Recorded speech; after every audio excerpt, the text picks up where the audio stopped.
If you want to know how a plant grows, it takes water, air, and sunlight, and makes cellulose.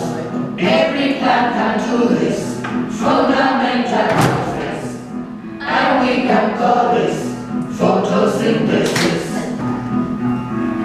Unlike me and you, plants need CO2, and they make oxygen that stops us turning blue.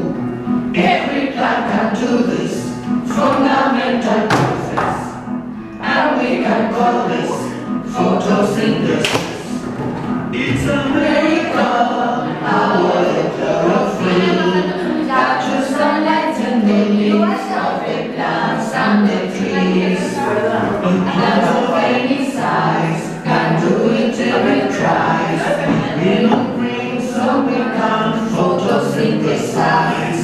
Every plant can do this fundamental process, and we can call this photosynthesis.